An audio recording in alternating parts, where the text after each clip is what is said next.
मधुबन के बाबा, मधुबन के बाबा मुरली वाले, आपका क्या कहना,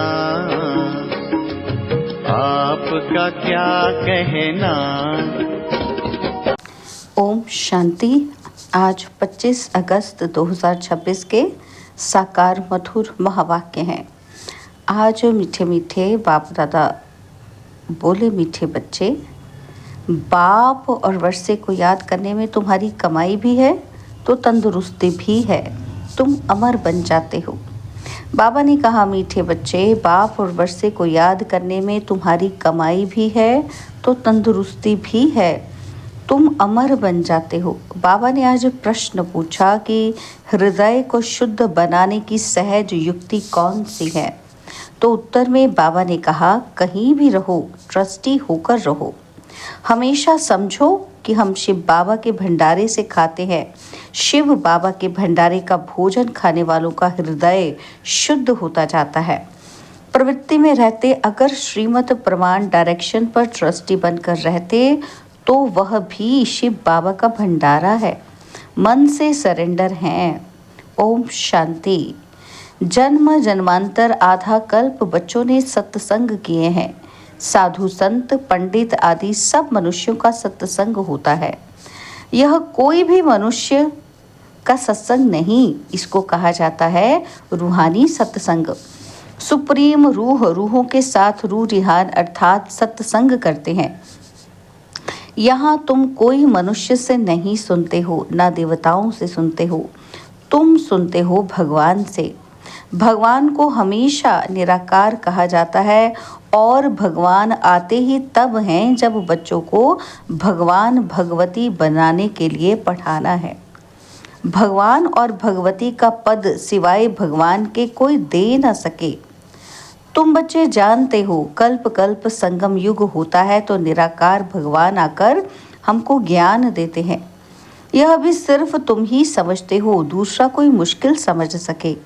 शिव बाबा आते हैं जरूर, परंतु उनके बदले श्री कृष्ण को गीता का भगवान कह दिया है तो जरूर सबकी बुद्धि में मनुष्य तन ही आता होगा। तुम ही दैवी गुण वाले थे और अब आसुरी गुण वाले बने हो, फिर अब दैवी गुण वाले बनते हो। दैवी गुण वालों को ईश्वरीय संप्रदाय और आसुरी गुण वालों को आसुरी संप्रदाय कहा जाता है। अब निराकार बाप निराकार संप्रदाय अर्थात आत्माओं को पढ़ाते हैं, इसलिए कहा जाता है ईश्वरीय संप्रदाय अथवा रूहानी संप्रदाय, जिन्हें रूहानी बाप आकर पढ़ाते हैं। अभी तुम रूह अभिमानी बनते हो, हम आत्मा हैं, बाप हमको पढ़ाते हैं, कहते हैं मुझे याद करो तो तुम्हारे विकर्म विनाश होंगे। रूहों को ही पढ़ाते हैं, वही नॉलेजफुल हैं और ऋषि मुनि आदि तो सब नेति नेति कहते गए, अर्थात हम रूह को नहीं जानते हैं। जब तक वह ज्ञान सागर सम्मुख ना आए तो ज्ञान कैसे समझाएं। यह अच्छी रीति समझने की बातें हैं। हमको कोई मनुष्य नहीं पढ़ाते हैं, हमको बाप पढ़ाते हैं। वह है बेहद का बाप निराकार। यह भी बच्चों को समझाया है। साकार और निराकार दो बाप हर एक को होते हैं, एक रूहानी और दूसरा जिस्मानी। रूहानी बाप ही आकर रूहों को पावन बनाते हैं। तुम जानते हो हम पावन थे, पतित बने, फिर पतित से पावन कैसे बनते हैं, चित्र भी सामने है। बाबा राय देते हैं कि घड़ी घड़ी चक्र के सामने जाकर बैठो तो बुद्धि में सारा ज्ञान आ जाएगा कि हम अभी संगम युग पर बैठे हैं और सभी अपने को कलयुग में समझते हैं। कलयुग को घोर अंधियारा कहा जाता है। अभी तुम हो संगम पर, अभी तुमको रोशनी है। सतयुग में फिर तुमको यह ज्ञान नहीं मिलता है। बाप जब आते हैं तब ही घोर सोचरा होता है। ये संगम युग है ही कल्याणकारी युग, इन जैसा युग कोई होता ही नहीं। जबकि बाप आते हैं, सत्य को कल्याणकारी नहीं कहेंगे, वहाँ किसी का कल्याण नहीं होता है। कल्याण संगम पर ही होता है। सतयुग में तो है ही कल्याण। संगम पर कलयुग को सतयुग कल्याणकारी बनाते हैं। तो अब तुम्हारा देखो कितना कल्याण होता है। सिर्फ बाप और वर्षे को याद करने में तुम्हारी कितनी कमाई है। कमाई की कमाई भी है और तंदुरुस्ती की तंदुरुस्ती भी है। तुम्हारा जीवन अमर बनता है। तुम्हारा कभी अकाले मृत्यु नहीं होती है। तो बच्चों को कितनी खुशी रहनी चाहिए, क्योंकि तुम्हारी बुद्धि में सारी नॉलेज है। यहाँ तुम बच्चे आते हो तो पुरुषार्थ कर म्यूजियम में चित्रों पर समझाने के लायक बनना चाहिए। अपने को लायक बनाने के लिए 7-8 रोज बैठकर सीखो। प्रैक्टिस हुई, झट भागा सर्विस पर। सर्विस करके फिर लौट आए। ये सीखना तो बहुत सहज है। चित्र को सामने देखने से ही बुद्धि में आ जाता है कि हम संगम पर बैठे हैं। आज की दुनिया में बहुत मनुष्य हैं, कल बहुत थोड़े होंगे। इतने ये सब वापस जाने हैं। अभी बाप स्वयं आए हैं, बच्चों की इज्जत रखते हैं। दूर देश का रहने वाला आया देश पराए। रावण का देश पराया देश है ना, तो राम के देश में तो कभी रावण आ ही ना सके। अभी तुम बच्चों की परवरिश तो बाप के हाथ में है। बस तुम ही से खाऊं, अर्थात तुम्हारे ही भंडारे से खाऊं। तुम्हारी सारी परवरिश यहाँ ही होती है। जो सरेंडर हो जाते हैं उनकी परवरिश तो होती ही है, लेकिन जो मन से भी समझते हैं कि ये सब कुछ ईश्वर का है, मैं ट्रस्टी हूँ, हम श्रीमत पर ही चलकर खर्चा आदि करते हैं, ऐसे जो समझते हैं वह भी शिव बाबा के भंडारे से खाते हैं। शिव बाबा के भंडारे से खाने से हृदय शुद्ध होता है। ऐसे नहीं कि वह शिव बाबा के भंडारे से नहीं खाते हैं। बाप के डायरेक्शन पर चलने वाले भी जैसे कि बाप के भंडारे से खाते हैं। जिस भंडारे से खाया वह भंडारा भरपूर, काल कंटक दूर, और उसके बाद तुम कभी भी अकाल मृत्यु को नहीं पाएंगे। इस समय ही शिव बाबा आते हैं, उनकी महिमा भी गाई हुई है। शिव जयंती भी मनाते हैं, परंतु उनका भंडारा कैसे होता ये कोई भी नहीं जानते हैं। बाबा भी बरोबर आते हैं ना, तो बच्चे जो भी आते हैं उनको शिव बाबा के भंडारे से खाना मिलता है। अच्छा, मेल सरेंडर होता है तो ठीक है, अगर वह सरेंडर नहीं होता तो फिर माताएं क्या करें, क्योंकि कमाई तो है पति की, वह तो सरेंडर होता ही नहीं। वह तो जब आमदनी करे तब स्त्री खाए। हाँ, जोड़ा सरेंडर है तो फिर शिव बाबा के भंडारे से परवरिश हो सकती है। यह बाप बच्चों को अच्छी रीति समझाते हैं। बुद्धि में रखना है कि हम बाप के पास बैठे हैं जब तक कर्मातीत अवस्था हो जाए। दिन प्रतिदिन हम अपने स्वराज्य के नज़दीक आते जाते हैं। समय बीतता जाता है, तुम नज़दीक आते जाते हो। सत्युग के पहले वर्ष में अब कितने वर्ष कहेंगे, अब कितना नज़दीक आ गए हैं। तो बाप कहते हैं बच्चे, अब तुम्हारा 84 का चक्र पूरा होता है। तुमने अब 84 जन्मों के चक्र को जाना है। चक्र को देखने से ही कहेंगे कि हम अभी संगम पर हैं। इस तरफ है कलयुग और उस तरफ है सतयुग। कल हम अपने सुखधाम में होंगे, दुनिया को तो पता ही नहीं है, वह तो बिल्कुल ही घोर अंधियारे में है। तुम बच्चों को बहुत खुशी होनी चाहिए।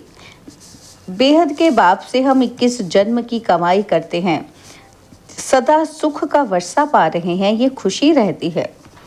स्वर्गवासी बनना ये तुम्हारी ही तकदीर में है। स्वर्ग एक वंडरफुल चीज़ है। जैसे 7 वंडर्स दिखाते हैं ना, तो ये तो सबसे बड़ा वंडर है। चित्र भी वंडरफुल स्वर्ग के। ये लक्ष्मी नारायण स्वर्ग के मालिक थे, इसलिए बाबा ने लिखा था कि ऊपर में सूर्यवंशी का लिखो, उसके नीचे चंद्रवंशी का लिखो, तो आधा कल्प पूरा हो जाएगा।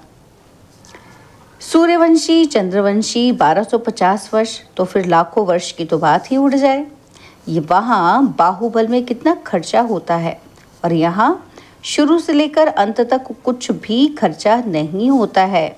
यह तो बाप और बच्चों का हिसाब है, खर्चे की बात ही नहीं। यहाँ बच्चे आकर रिफ्रेश हो इसलिए मकान आदि बनाते हैं।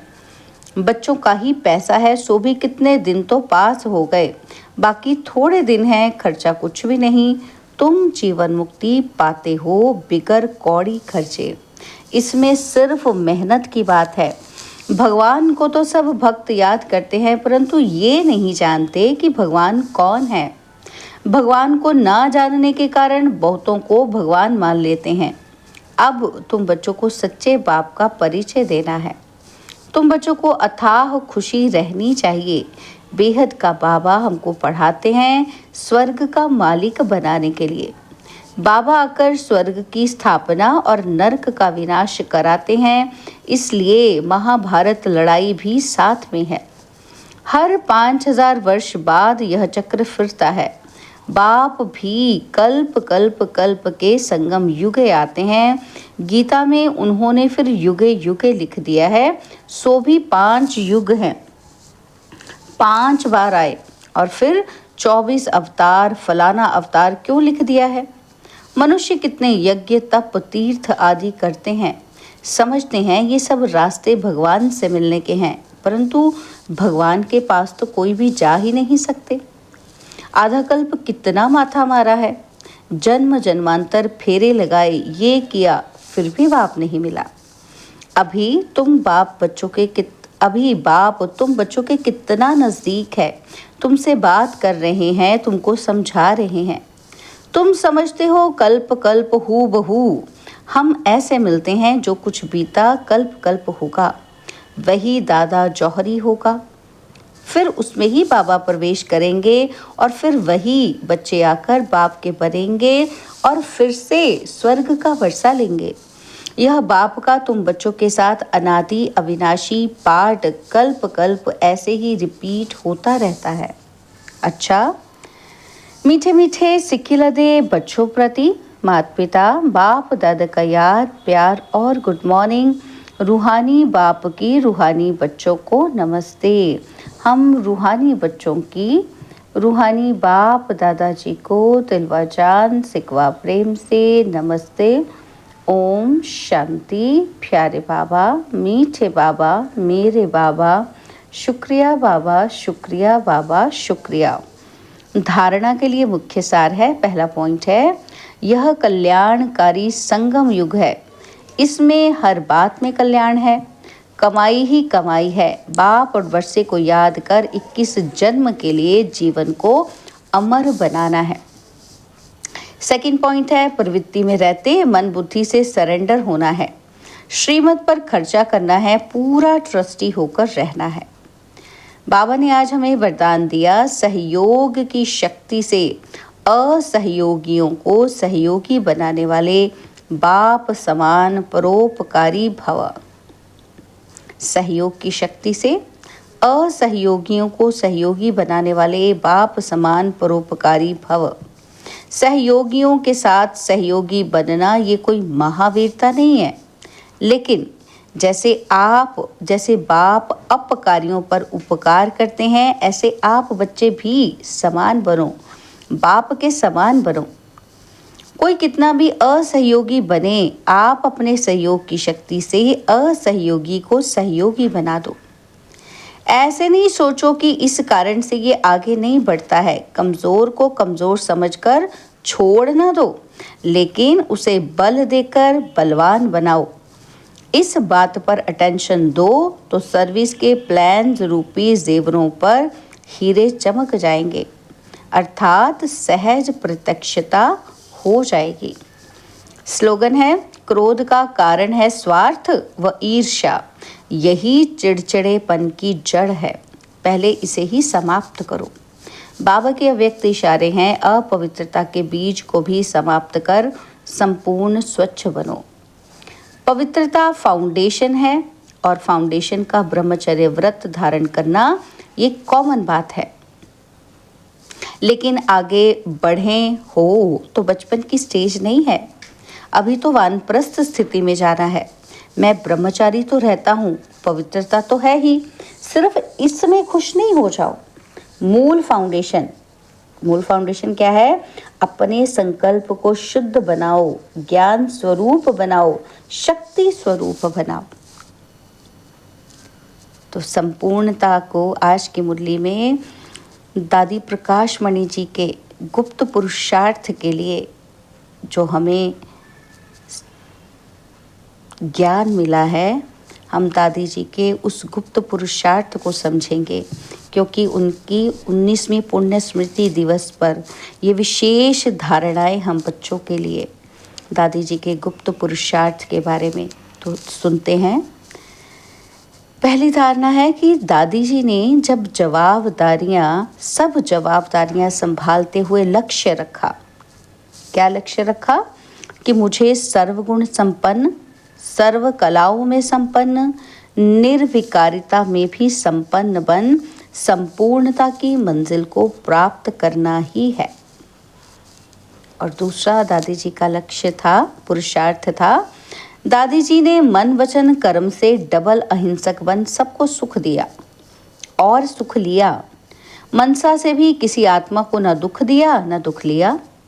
और तीसरी बात, दादी जी सदा एक बाप की ही आकर्षण में रही। उन्हें किसी भी पुरानी वस्तु, व्यक्ति व तत्वों ने अपनी तरफ आकर्षित नहीं किया। सदा एक बाप की याद में रह अपनी सूक्ष्म वृत्तियों को भी एकाग्र किया। और चौथा पुरुषार्थ, वो सदा साक्षीपन की स्टेज में रह सदा साथी के साथ का अनुभव किया। उनकी दृष्टि वृत्ति में रूहानियत और अलौकिकता थी। उनके संस्कारों में इतनी रॉयल्टी थी जो उनकी आंख किसी में भी नहीं डूबी। और पांचवा पुरुषार्थ, उन्होंने किसी का अवगुण चित्त पर नहीं रखा, किसी के अवगुण नोट नहीं किए। सदा पर चिंतन, पर दर्शन और पर मत से मुक्त रहकर स्वचिंतन में रही। दादी जी ब्रह्मा बाप के समान सदा निर्माण रही, निराकारी और निरहंकारी स्थिति में रहने का अभ्यास किया। सदा स्वयं को सेवाधारी समझा, कभी अपनी महिमा स्वीकार नहीं की। किसी ने निंदा की तो घबराई नहीं और महिमा में खुश नहीं हुई। हर बात में अपनी स्थिति समान रखी। और सातवां पुरुषार्थ, बाप दादा से मिली हुई दिव्य बुद्धि की सौगात को संभाल कर रखा। सदा समर्थ संकल्प किए, हर कर्म श्रीमत प्रमाण हो, उसमें जरा भी मनमत व परमत मिक्स ना हो। दिव्य बुद्धि के आधार पर हर संकल्प, बोल और कर्म हो, यही लक्ष्य रख संपूर्णता को प्राप्त किया। और आठवां पुरुषार्थ, सदा एक बल, एक भरोसा, एक से ही सर्व संबंध, किसी तरफ भी झुकाव लगाव नहीं। सदैव भाई भाई की वृत्ति से सबको देखा और रहम दिल के गुण को धारण कर कमजोर आत्माओं में बल भरा। अपकारियों पर भी उपकार किया। और नौवां पुरुषार्थ था कि हर छोटी बड़ी परिस्थिति को नथिंग न्यू की स्मृति से पार किया। कोई भी दृश्य को देख क्यों, क्या के प्रश्नों में उलझने के बजाय सदा साक्षी भाव को धारण कर सदा हर्षित रही। और 10वां पुरुषार्थ था, उनके हर बोल में रॉयल्टी दिखाई देती थी। कोई भी बोल साधारण नहीं बोला, उनके मुख से वही बोल निकले जो होने वाले हैं। ऐसी सिद्धि स्वरूप आत्मा के संकल्प भी सिद्ध होने के कारण सहज ही संपूर्णता को प्राप्त कर लिया। और 11वां पुरुषार्थ था, दादी जी सदा आत्मविश्वास से भरपूर होने के कारण इसी स्मृति में रही कि हम तो कल्प कल्प की विजयी आत्मा है। कोई भी पुराने संस्कार, स्वभाव व हिसाब किताब के अधीन नहीं रही। ऐसे अनुभव किया जैसे आत्मा लाइट के शरीर में निवास कर रही है। 12वां पॉइंट था, दादी जी की बुद्धि स्वच्छ साफ आईने की तरह थी। वे निरंतर तपस्वी मूर्त होकर रही। सदा यही स्मृति रही कि इस तपस्या से ही विश्व का कल्याण होगा, सुखमय संसार आएगा। और 13वां पुरुषार्थ था, दादी जी ने अंतिम समय को सामने देखते हुए सदा स्वचिंतन किया। स्व उन्नति के लिए रोज अमृत वेले बाबा से मीठी मीठी रूह रिहान की। बाबा के महावाक्यों का गहराई से अध्ययन किया। बाबा के साथ बाबा की मुरली से अटूट प्यार रहा। दादी जी ने अपने संपूर्ण स्थिति बनाने के लिए देह भान से परे रहने का अभ्यास किया। उनकी बुद्धि में सदा यही रहा कि हम विश्व कल्याण के निमित्त हैं। हमें स्व की स्थिति ऊंची, एकाग्र, एक रस अथवा संकल्पों से परे निरसंकल्प बनानी है। तब हम इस पुरानी दुनिया से उड़कर बाबा के पास वतन में जाकर बैठेंगे। और 15वां पुरुषार्थ था, सदा इसी लगन में रही कि मुझे बाबा की यादों में रह सबको संतुष्ट करके सभी की दुआएं लेनी है। कोई भी आत्मा मेरे से डिस्टर्ब होकर बद्दुआ ना दे, इसका पूरा पूरा ध्यान रख सबकी दुआओं के पात्र बनी। और अगला पुरुषार्थ, सदा एक ही लक्ष्य सामने रहा। कौन सा? कि मुझे संपन्न फरिश्ता व कर्मातीत बनना है। ये पुराना तन छोड़ फरिश्ता बन अव्यक्त वतनवासी बनना है। यह सेवाएं तो दिन रात चलती रहेंगी। मुझे सेवा के साथ साथ स्वयं पर सूक्ष्म अटेंशन रख पास विद ऑनर बनना है। कितना सुंदर पुरुषार्थ है ना ये, कि स्वयं पर क्या करना है? सूक्ष्म अटेंशन रखना है। तो अगला पुरुषार्थ, दादी जी सदा विघ्नों से पार निर्विघ्न अवस्था में रही। एकांत में बैठ अपने आप को सूक्ष्म चेक करके अपनी कमी कमजोरियों को, आत्मा रूपी हीरे के दाग को संपूर्ण समाप्त कर अमूल्य हीरा बन गई।